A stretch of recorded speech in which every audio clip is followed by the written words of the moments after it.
Hi friends, मैं आकांक्षा Sharma GK with आकांक्षा में आपका स्वागत करती हूँ। मध्य प्रदेश पटवारी भर्ती का जो हमारा 100 दिन का क्रैश कोर्स है उसमें हम 5वीं क्लास लेने वाले हैं। 4 क्लास मैं आपको करवा चुकी हूँ। उसमें विज्ञान की भी 1 क्लास हो चुकी है, प्रबंधन की हो चुकी है, अंग्रेजी की हो चुकी है। तो अगर आपने नहीं देखा है तो प्लेलिस्ट में मध्य प्रदेश पटवारी भर्ती आप सर्च करेंगे MP पटवारी 2023 तो आपको इसके पुराने पूरे वीडियो और आने वाले सभी वीडियो एक साथ मिल जाएंगे। कंटिन्यू पढ़ते जाइएगा ताकि आपको पेपर के समय प्रेशर ना पड़े। तो चलिए स्टार्ट करते हैं।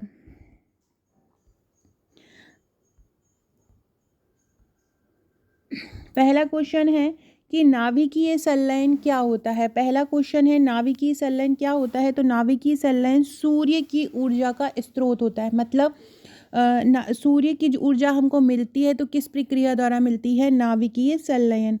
रेडियो सक्रियता का मात्रक क्या है। रेडियो सक्रियता का मात्रक है क्यूरी। रेडियो सक्रियता का मात्रक क्या है, क्यूरी है। रॉकेट की गति जो होती है वो किस सिद्धांत, रॉकेट जो गति करता है वो किस सिद्धांत पे करता है। तो संवेग संरक्षण सिद्धांत पे।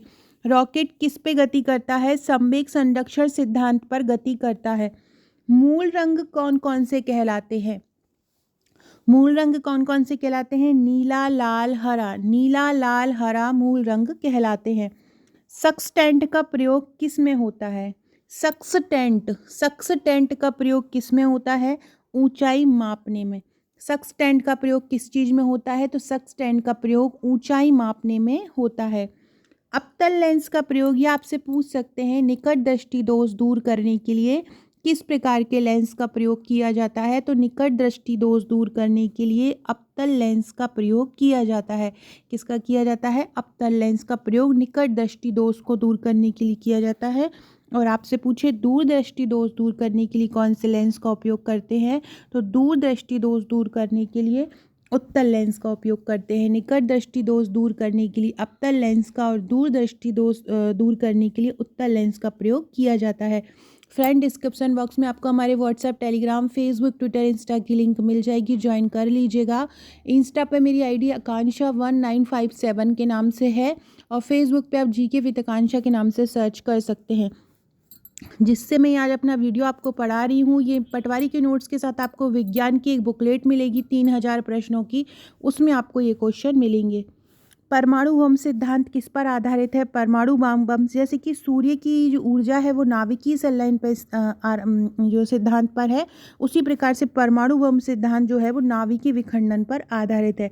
बिजली के बल्ब में प्रयोग की जाने वाली गैस कौन सी है। तो बिजली के बल्ब में प्रयोग की जाने वाली गैस है अक्रिय गैस। कौन सी है, बिजली के बल्ब में कौन सी गैस प्रयोग की जाती है, जो अक्रिय होती हैं। ठोस में ध्वनि का वेग, सर आपसे पूछेंगे, आपसे बोलेंगे इनमें से किस में ध्वनि का वेग सर्वाधिक होता है, ठोस, द्रव, गैस। तो आपका आंसर होगा ठोस। ठोस में ध्वनि का वेग सर्वाधिक होता है। और हवा में या गैस में ध्वनि की गति सबसे कम होती है। ठोस में सबसे ज़्यादा होती है और गैस में सबसे कम होती है। ऊर्जा का एसआई मात्रक क्या है। ऊर्जा का जो एसआई मात्रक है वो क्या है, जूल है। हाइड्रोजन बम नाभिकीय संलयन सिद्धांत पर आधारित है। परमाणु बम किस पे आधारित है, परमाणु बम नाभिकीय विखंडन पर आधारित है। और हाइड्रोजन बम किस पे आधारित है, नाभिकीय संलयन पर। जल का सर्वाधिक शुद्ध रूप क्या है। वर्षा का जो जल होता है वो जल का सर्वाधिक शुद्ध रूप है। कौन सा, वर्षा का जल। कार्बन डाइऑक्साइड कौन सी गैस है, कार्बन डाइऑक्साइड ग्रीन हाउस प्रभाव गैस है। दाढ़ी बनाने के लिए कौन से लेंस का उपयोग किया जाता है। दाढ़ी बनाने के लिए अवतल लेंस का उपयोग करते हैं, क्योंकि अवतल लेंस क्या करता है ना कि छोटे चेहरे को बड़ा करके दिखाता है।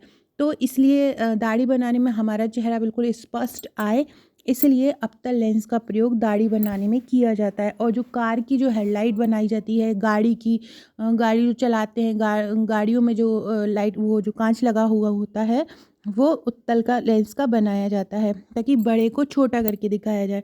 नाभिकीय विखंडन में यूरेनियम गैस का प्रयोग किया जाता है। नाभिकीय विखंडन में कौन सी गैस का प्रयोग किया जाता है, यूरेनियम का किया जाता है। चंद्रमा पर गुरुत्वीय त्वरण का मान पृथ्वी के मान का कितना होता है। तो चंद्रमा पर गुरुत्वीय त्वरण का मान पृथ्वी के मान का 1/6 होता है। चंद्रमा पर गुरुत्वीय त्वरण कितना होता है, पृथ्वी का 1/6 होता है। द्रव अवस्था में कौन, एक ही धातु है जो द्रव अवस्था में पाई जाती है, तो द्रव अवस्था में कौन सी धातु पाई जाती है? पारा। द्रव अवस्था में कौन सी धातु पाई जाती है? पारा पाई जाती है। अगला है, सुराही का पानी ठंडा होता है। सुराही का पानी ठंडा क्यों होता है? तो सुराही का पानी वाष्पीकरण के कारण ठंडा होता है। सुराही का पानी किसके कारण ठंडा होता है? सुराही का पानी वाष्पीकरण से ठंडा होता है। विद्युत धारा मापी जाती है। विद्युत धारा का मात्रक क्या होता है? विद्युत धारा किस में नापी जाती है? तो विद्युत धारा अमीटर से नापी जाती है। किससे नापी जाती है विद्युत धारा? विद्युत धारा अमीटर से मापी जाती है। और विद्युत धारा का आपसे मात्रक पूछे क्या है, तो विद्युत धारा का जो मात्रक है वो एम्पियर होता है। और विद्युत धारा मापी किससे जाती है? अमीटर से मापी जाती है। अदिश राशि और सदिश राशि। अदिश राशि क्या होता है कि जिसमें दिशा की आवश्यकता नहीं होती, केवल परिमाण की आवश्यकता होती है। और सदिश राशि वो होती है जिसमें दिशा और परिमाण दोनों की आवश्यकता होती है। अदिश राशि में कार्य, ऊर्जा, ताप, समय, चाल होते हैं। और सदिश राशि त्वरण, बल, विस्थापन, संवेग होते हैं। क्योंकि इसमें जो त्वरण, बल, विस्थापन, संवेग में हमको दिशा की भी ज़रूरत पड़ती है, जबकि कार्य, ऊर्जा, ताप, समय, चाल उनमें दिशा की आवश्यकता नहीं होती। आपसे ऐसे पूछेंगे कि इनमें से कौन सी अदिश राशि नहीं है या इनमें से कौन सी सदिश राशि नहीं है। सबसे अधिक तरंग दैर्घ्य किस रंग की होती है? सबसे अधिक तरंग दैर्घ्य होती है लाल रंग की। सबसे कम तरंग दैर्घ्य किसकी होती है? बैगनी। Very very important question. सबसे अधिक तरंग दैर्घ्य किसकी होती है? लाल रंग की होती है। और सबसे कम तरंग दैर्घ्य किसकी होती है? बैगनी। फ्रेंड्स, मैंने ये जो 3000 प्रश्न तैयार किए हैं, इसमें आपको भौतिक शास्त्र, रसायन शास्त्र, जीव विज्ञान, विज्ञान तकनीकी, रक्षा प्रौद्योगिकी सब मिल जाएगा। और इसका बाहर एक भी प्रश्न नहीं जाएगा। इस तरह से ये नोट्स तैयार किए हैं। आप चाहे वन रक्षक की तैयारी कर रहे हो, चाहे पटवारी की, चाहे किसी भी एग्ज़ाम की कर रहे हो, विज्ञान यहाँ से बाहर नहीं जाएगा। इसके बाद है स्टील सबसे प्रत्यास्थ पदार्थ है। आपसे पूछिए कि सबसे प्रत्यास्थ पदार्थ, आप देखते हो कि स्टील को हम तोड़ मड़ोड़ के किसी भी आकार में डाल देते हैं। हमारे घरों में बर्तन होते हैं, डिब्बे होते हैं स्टील के, तो स्टील इतनी प्रत्यास्थ होती है कि उसको तोड़ मड़ोड़ के किसी भी सांचे में डाला जा सकता है। सबसे कठोर धातु कौन सी है? प्लैटिनम कठोर धातु है। शुष्क बर्फ, ठोस कार्बन डाइऑक्साइड शुष्क बर्फ कहलाती है। ठोस कार्बन डाइऑक्साइड को शुष्क बर्फ कहा जाता है। परमाणु के नाभिक में क्या होता है? एक परमाणु होता है, और ये एक परमाणु है और ये बीच में इसका नाभिक है। नाभिक हमेशा धनावेश होता है। और प्रोटॉन और न्यूट्रॉन किसी भी परमाणु के नाभिक में पाए जाते हैं। तो प्रोटॉन और न्यूट्रॉन, तो क्या आप पूछेंगे आपके परमाणु नाभिक में क्या पाया जाता है? तो प्रोटॉन और न्यूट्रॉन पाए जाते हैं। बर्तनों में कलई के लिए किसका प्रयोग करते हैं? बर्तनों में जो कलई की जाती है उसके लिए किसका प्रयोग किया जाता है? Ammonium chloride. बर्तनों में कलई के लिए अमोनियम क्लोराइड का उपयोग किया जाता है। अगला है, पटाखों में हरा रंग। पटाखे आप देखते होंगे जब जलते हैं तो उसमें हरा रंग भरा हुआ होता है, या जब जलते हैं तो हरा होता है। तो ये क्योंकि पटाखों में बैरियम भरा हुआ होता है, तो पटाखों में बैरियम के कारण उसका रंग हरा होता है। पटाखों में हरा रंग क्यों होता है? बैरियम के कारण। नॉन स्टिक के बर्तनों की परत किसकी बनी होती है? नॉन स्टिक बर्तनों की परत टेफ्लॉन की बनी होती है। नॉन स्टिक बर्तनों की परत किसकी बनी होती है? टेफ्लॉन की। रेडोन वायुमंडल में ना पाई जाने वाली अक्रिय गैस है। जो जितनी भी अक्रिय गैस है उसमें रेडोन ऐसी है जो वायुमंडल में नहीं पाई जाती। तो वायुमंडल में ना पाई जाने वाली अक्रिय गैस कौन सी है? रेडोन है।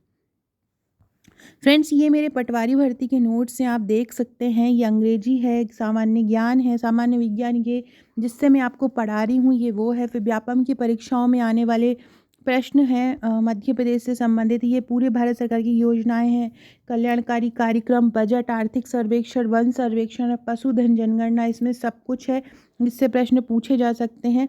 इसके बाद ये मध्य प्रदेश सामान्य ज्ञान है, पूरा हैंड रिटन। ये हिंदी है, गणित है, कंप्यूटर दक्षता है, और ये सामान्य प्रबंधन है। तो अगर ये आप नोट्स लेना चाहते हैं तो आप मुझे व्हाट्सअप कर सकते हैं इस नंबर पे। इनके साथ आपको एक व्हाट्सअप का पेड ग्रुप मिलेगा जहां मैं आपको तैयारी कराऊंगी मैथ्स के, रीजनिंग के, इंग्लिश के, अलग अलग प्रकार के क्वेश्चन जो बनते हैं एग्ज़ाम में, वो आपको यहाँ पे इस ग्रुप में दिया जाएगा। तो अगर आप ये नोट्स लेना चाहते हैं तो आप मुझे इस नंबर पर व्हाट्सअप कर सकते हैं। अगला क्वेश्चन है, गुब्बारों में कौन सी गैस का प्रयोग होता है? तो गुब्बारों में हीलियम गैस का प्रयोग किया जाता है। गुब्बारों में कौन सी गैस का प्रयोग किया जाता है? गुब्बारों में हीलियम गैस का प्रयोग किया जाता है। हीलियम गैस का क्यों किया जाता है? क्योंकि ये बहुत ज़्यादा हल्की होती है और गुब्बारों में हल्की गैस ही भराएगी। तो गुब्बारों में कौन सी गैस का प्रयोग किया जाता है? गुब्बारों में हीलियम गैस का प्रयोग किया जाता है। फोटोग्राफी में किसका प्रयोग करते हैं? फोटोग्राफी में सिल्वर ब्रोमाइड का उपयोग करते हैं। फोटोग्राफी में किसका करते हैं? सिल्वर ब्रोमाइड का। जल की अस्थायी कठोरता का क्या कारण है? तो जल की अस्थायी कठोरता का कारण है कैल्शियम व मैग्नीशियम के बाइकार्बोनेट का घुले रहना। जल की अस्थायी कठोरता का कारण क्या है?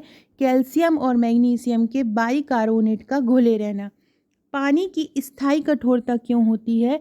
पानी की स्थायी कठोरता किसके द्वारा दूर की जाती है? तो पानी की स्थायी कठोरता पोटेशियम क्लोराइड द्वारा दूर की जाती है। पानी की स्थायी कठोरता किसके द्वारा दूर की जाती है? Potassium chloride. लोहे को जंग लगने से बचाने के लिए क्या करते हैं? लोहे को जंग लगने से बचाने के लिए उस पर जिंक की परत चढ़ाई जाती है। चांदी विद्युत का सुचालक है। चांदी क्या है? चांदी विद्युत का सुचालक है। कृत्रिम वर्षा के लिए किसका प्रयोग करते हैं? कृत्रिम वर्षा के लिए सिल्वर आयोडाइड का प्रयोग किया जाता है। कृत्रिम वर्षा के लिए किसका प्रयोग करते हैं? सिल्वर आयोडाइड का। लोहा निकिल क्रोमियम किससे मिलकर बना होता है? किसका अवयव होता है? तो स्टेनलेस स्टील। स्टेनलेस स्टील लोहा निकिल और क्रोमियम से मिलकर बने होते हैं। कैल्शियम फास्फेट कहाँ पाया जाता है? कैल्शियम फास्फेट हड्डियों और दांतों में पाया जाता है। सोल्डर मिश्रण किसका है? सोल्डर मिश्रण सीसे व टिन का है। सोल्डर मिश्रण किससे बना होता है? सीसे व टिन से बना होता है। क्वार्ज किससे बना होता है? क्वार्ज सिलिकॉन व ऑक्सीजन से मिलकर बना होता है। क्वार्ज किससे बनता है? सिलिकॉन व ऑक्सीजन से बनता है।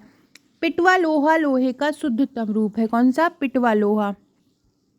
हीरा क्या है? हीरा कठोर पदार्थ है। इनमें पूछेंगे इनमें कौन सा कठोर पदार्थ है, और हीरा अगर आपको दे दिया तो आपको हीरा ही आंसर लगाना है। प्राकृतिक रबर किसका बहुलक है? प्राकृतिक रबर आइसोप्रीन का बहुलक है। प्राकृतिक रबर किसका बहुलक है? आइसोप्रीन का। नायलॉन मानव द्वारा संश्लेषित प्रथम रेशा है। आपसे पूछेंगे मानव द्वारा संश्लेषित प्रथम रेशा कौन सा है? तो मानव द्वारा संश्लेषित प्रथम रेशा है नायलॉन। फ्रेंड्स, कोई भी बोलते में अगर मेरे द्वारा कुछ गलत बोल दिया जाता है तो मैं उसको कमेंट में सही करा देती हूँ, तो आप एक बार कमेंट भी चेक कर लीजिएगा। नायलॉन मानव द्वारा संश्लेषित प्रथम रेशा है। एंथ्रासाइट सबसे उत्तम कोयला है। सबसे उत्तम कोयला जिसमें कार्बन की मात्रा ज़्यादा होती है वो कौन सा है? एंथ्रासाइट। एंथ्रासाइट सबसे उत्तम कोयला है। लिथियम सबसे हल्की धातु है। सबसे हल्की धातु कौन सी है? सबसे हल्की धातु है लिथियम। कांसा किन किन की मिश्र धातु है? कांसा तांबा और टिन से मिलकर बना होता है। कांसा किससे बनता है? तांबा और टिन से मिलकर बना होता है। पिकोसेकंड क्या होता है? 10 की 1 पिकोसेकंड बराबर होता है 10 की घात 12, 10 की पावर 12। पिकोसेकंड क्या होता है? 10 की पावर 12। फलों को पकाने में किस गैस का उपयोग करते हैं? फलों को पकाने में एसिटिलीन गैस का प्रयोग किया जाता है। फलों को पकाने में किस गैस का प्रयोग करते हैं? एसिटिलीन गैस का प्रयोग करते हैं। लोहे को इस्पात में बदलने किसका प्रयोग करते हैं? यदि हमें लोहे को इस्पात में बदलना है तो निकिल धातु का उपयोग किया जाता है। लोहे को इस्पात में बदलने किसका प्रयोग करते हैं? निकिल धातु का उपयोग करते हैं। विटामिन की खोज किसने की थी? विटामिन की खोज की थी फंक ने 1911 में। विटामिन कौन कौन से होते हैं? A, B, C, D, E और K, जिसमें से विटामिन बी और सी जो होते हैं वो जल में घुलनशील होते हैं, बाकी के विटामिन्स वसा में घुलनशील होते हैं। रक्तचाप को मापता है, जो ब्लड प्रेशर होता है उसको कौन मापता है, नापता है? तो स्फिग्नोमैनोमीटर रक्तचाप मापता है। कौन? स्फिग्नोमैनोमीटर। मनुष्य पराश्रव्य ध्वनि जो होता है वो नहीं सुन सकता। मनुष्य क्या करता है? पराश्रव्य ध्वनि जो है वो नहीं सुन सकता। श्वेत रक्त का समय कितना होता है? श्वेत रक्त काल, जो श्वेत रक्त सेल्स होती हैं, वाइट ब्लड सेल, उनका 1 से 4 दिन का समय होता है। वायुमंडल में नाइट्रोजन कितनी होती है? वायुमंडल में 78% नाइट्रोजन पाई जाती है। वायुमंडल में कितनी नाइट्रोजन होती है? 78%। कैमरा, धूप चश्मे में, धूप के चश्मे जो बनते हैं, कैमरा बनता है, उसमें कौन से कांच का प्रयोग करते हैं? उसमें फ्लिंट कांच का प्रयोग किया जाता है कैमरे और धूप चश्मे में। पारा जो अयस्क है वो, पारे का अयस्क क्या है? सिनेवार है। तांबे का अयस्क क्या है? क्यूपराइट है। याद रखना, पारे का अयस्क क्या है? सिनेवार है। तांबे का अयस्क क्या है? क्यूपराइट है। एल्यूमिनियम का अयस्क क्या है? एल्यूमिनियम का अयस्क बॉक्साइट है। एल्यूमिनियम अयस्क बॉक्साइट। कैल्शियम अयस्क डोलामाइट। डोलामाइट कैल्शियम का अयस्क है। पोटेशियम का अयस्क कौन सा है? पोटेशियम का अयस्क है नाइटर। कैडमियम का अयस्क कौन सा है? कैडमियम का अयस्क है ग्रेनोकाइट। कैडमियम अयस्क क्या है? ग्रेनोकाइट। एलपीजी में गंध के लिए किसको मिलाया जाता है? तो एलपीजी में गंध के लिए मिथाइल मरकैप्टॉन को मिलाया जाता है। एलपीजी में गंध के लिए किसको मिलाया जाता है? मिथाइल मरकैप्टॉन को मिलाया जाता है। तो फ्रेंड्स, ये थे हमारे आज के क्वेश्चन। लास्ट वीडियो में हमने 60 क्वेश्चन पढ़े थे। आज हमने लगभग 60 से 130 क्वेश्चन या 140 क्वेश्चन पढ़ चुके हैं। नेक्स्ट वीडियो में हम नेक्स्ट क्वेश्चन पढ़ेंगे। वीडियो अच्छी लगी तो लाइक शेयर सब्सक्राइब कीजिएगा, कमेंट करके बताइएगा और वीडियो को देखते रहिएगा। Okay friends, thank you.